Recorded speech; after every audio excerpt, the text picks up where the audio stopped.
Thank you, Sheikh Ahmed Widar. For those who just walked in, or for those who just arrived for the first time, allow me to give you a brief history of the AMU. About 19 years ago, Mr. Yunus, the founder and the president, had a dream. And the dream was to promote the positive contribution, the common good, and the social welfare of American Muslim community by embracing our values and culture, yet integrating into the American society. So we have to engage our thinking along two dimensions: diversity and inclusion. And with that, allow me to invite to the stage the man himself, founder and president, Mr. Muhammad Yunus.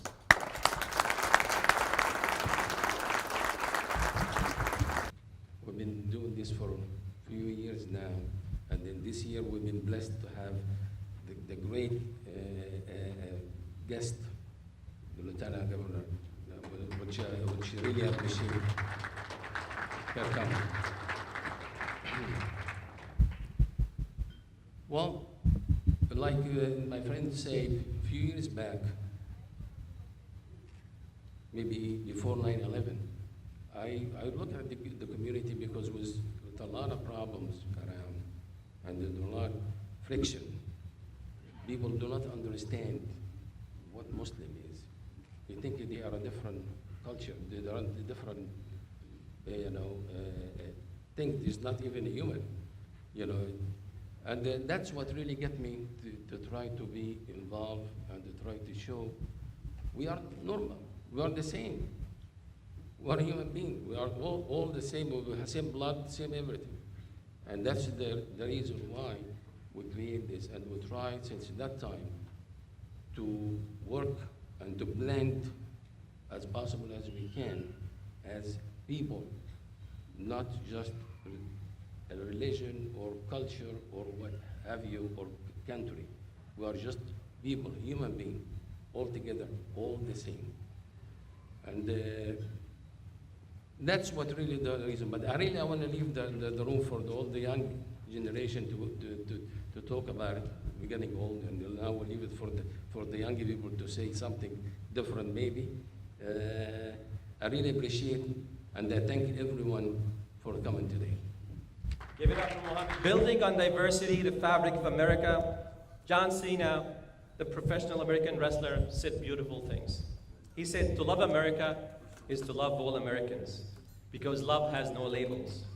What makes America great is not when we demonize and divide people based on race, creed, ethnicity, gender, or the God you worship, but when we elevate each other and celebrate the fact that in our differences, we are one nation. Let's look into the stats. There are 165 females in the United States as per US Census 2017. Give it up for all the females in America.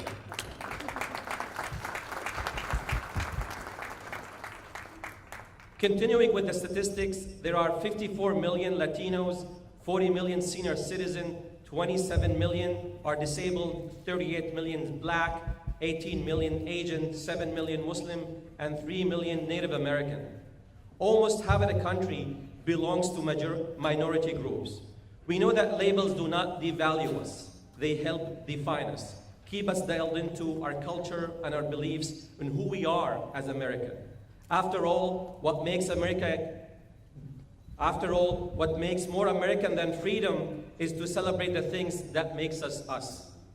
Our diversity is the fabric of America, and we are a nation built on immigrants and refugees. And with that, allow me to call a lawyer, because we need lawyers, right?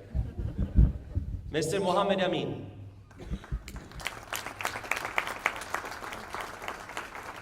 Assalamu alaikum, brothers and sisters. Good afternoon, distinguished guests and officials. I would like to take a moment and thank everyone for attending here today and being part of our annual brunch. I know it's a Sunday, it's St. Patrick's Day. People have plans with their families, so I really thank you from the bottom of my heart for making this event happen and for taking time out of your busy schedules to be here with us today. These annual brunches are very important. They give the community the opportunity to meet directly our elected officials, our members of law enforcement, and not only to meet them, but to interact with them, which would be difficult on a day-to-day basis. It allows our community to familiarize themselves with our government, and it also helps to strengthen the bond between our government and our community. The American Muslim Union, as many of you know, thrives to serve the American Muslim community while constantly working towards integration and cohesion with various other communities here in the United States. Given this mission, we felt it was appropriate to have today's theme as diversity, and to have our guests and our keynote speaker to speak as to how diversity is the fabric of our great nation. As we all know, America is a nation of immigrants. Actually, immigration is so intertwined into our history that it's safe to say that immigrants are a fabric of our great nation, and immigration is a prominent American tradition. Also entrenched in our fabric is freedom of diversity of religion. We cannot forget that the immigrants and colonists who initially came to the United States came here seeking religious freedom. Actually, for anyone who's naturalized as a citizen, one of the questions they ask you during your naturalization interview, or one of the possible questions, is why did the original colonists come to the United States? So it's, while our naturalized citizens know this, sometimes our American-born US citizens forget the reason why people came to this great nation. Our freedoms are what allow our nation to be so great. And in the second paragraph of the Declaration of Independence, it states, "We hold these truths to be self-evident, that all men are created equal, that they are endowed by their Creator with certain unalienable rights, that among these are life, liberty, and the pursuit of happiness." Recently, we have become concerned and saddened by the wave of hateful anti-Muslim and anti-Islamic rhetoric that's been expressed across our nation. More so, we've become even more concerned with the wave of violence against Muslims that is a result of and incited by this hateful speech. The thing with this conforming with these hateful rhetorics and violent acts, these only represent a minority of Americans. We all as Americans must join together and must unite to stand against all this hateful rhetoric and against this violence. I remember a few years ago, we confronted the Muslim community and told the Muslims that you must all unite and stand steadfast against terrorism and ISIS, and tell the world and tell those terrorist groups that they are not representative of the Muslim religion.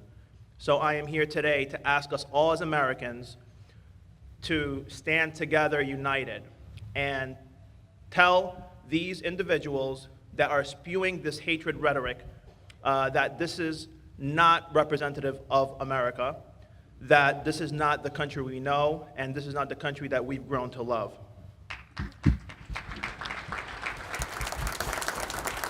The enduring values that drives us as a nation, that made America what it is, and my own personal story.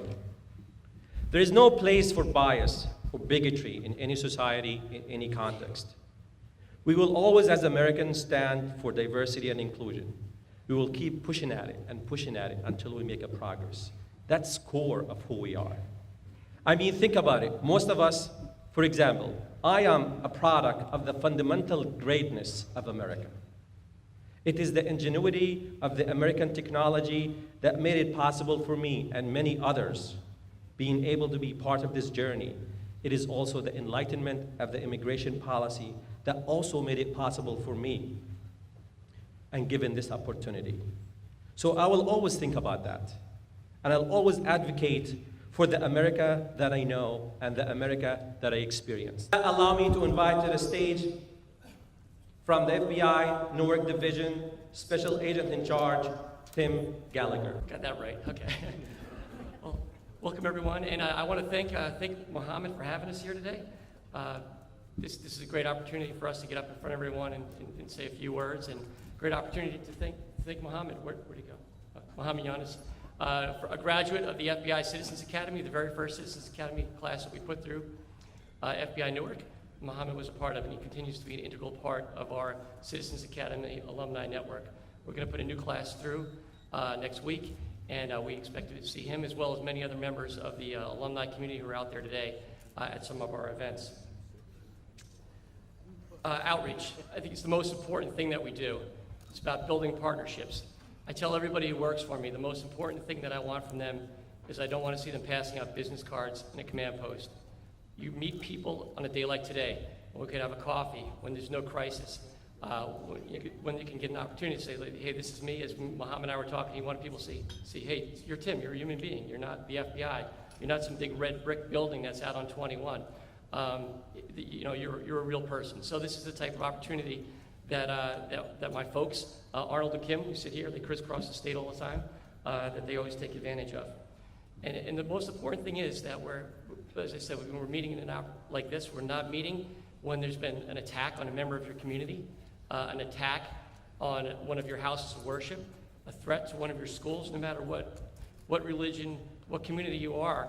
We're here to protect you, and I want to meet you at a time when there's no crisis going on.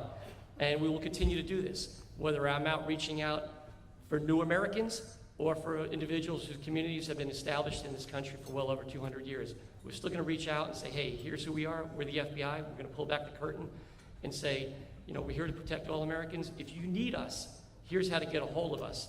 Because the last thing in the world is we want is for crimes to go unreported, which we hear about all the time, second and third hand. We want folks to have somebody that they can go to report, because that's the worst thing in the world when things are going on in our communities and people are afraid to come forward.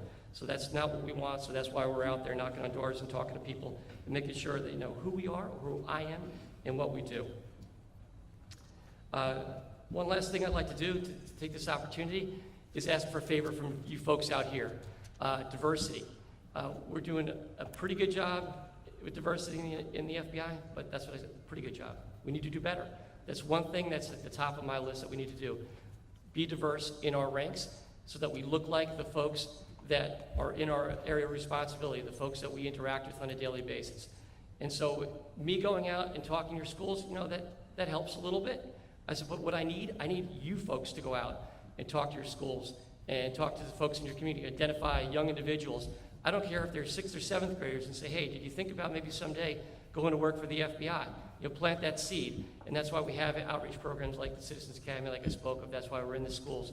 Because you have so much, I don't use the term street cred, but you have so much cred in your communities that folks look up to you.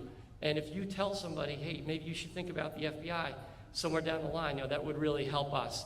And we have folks who do all kinds of job roles. We have linguists, we have accountants, we have special agents, you name it. If you're good at what you do and you have a keen sense of right and wrong, we're looking for you to come work in our ranks someday.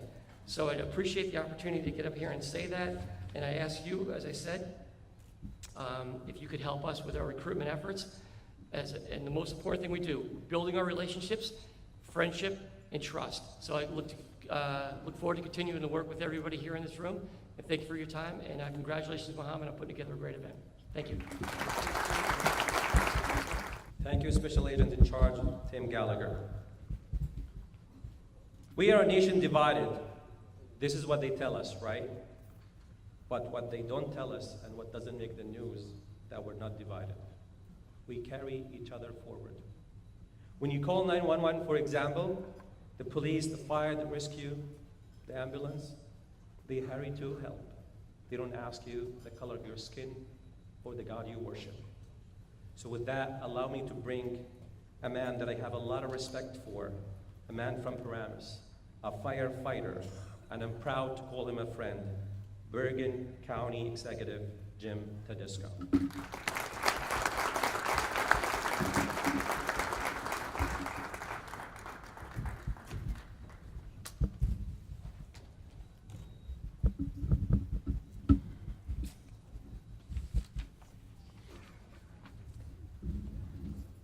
Assalamu alaikum. Nick, you talked a little bit about my background, but I just want you to know, when I talk about the fabric of society and the fabric of our community, a lot of it has to do with those first responders that Nick talked about, but also the people that volunteer. Because here in Bergen County, the majority of our EMS community and our firefighting community are those that volunteer, that don't ask for a paycheck, but do it because they care about their neighbor. And that sets apart why we're so different here in Bergen County than other places across the state of New Jersey. But it also shows how much we care about one another and our neighbors. And I'm proud to say that Nick has taken on that calling, and Nick has also joined the emergency response team and the responders here in Bergen County and in Paramus. And so, Nick, I thank you for that.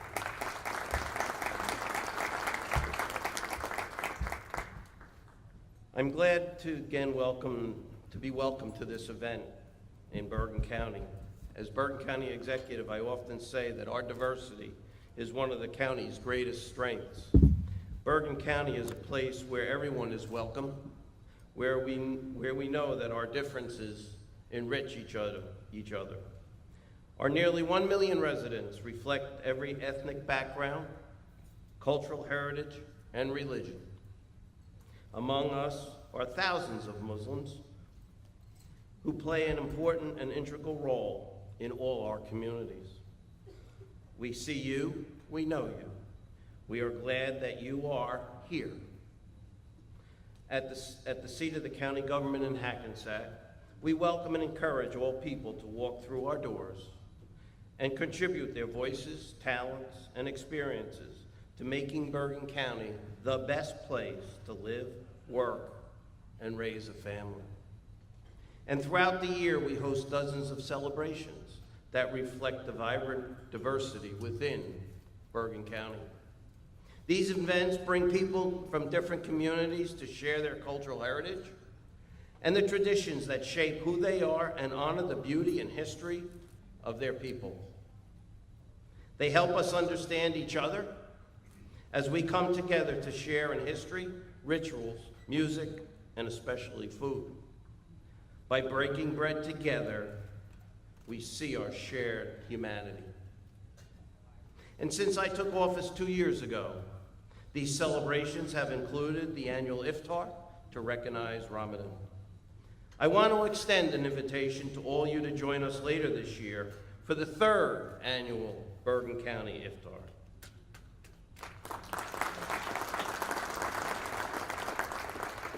You know, Don, when Nick and members of the community came to talk to me about holding the iftar, there was a lot of dialogue back and forth. It's the first time it ever been done in the largest county in the state of New Jersey. And it's not been done in many public settings. Well, I'm proud that Bergen County can call having the iftar one of the first in New Jersey and first in the nation in a county government building, because we need to continue to recognize and celebrate everyone, not just a few, but all. Because in this nation, we need to love one another. We need to respect one another. And by bringing everybody together, we can accomplish that. Their families and friends want their children to attend good schools, contribute to our economy, and are just as American as I am.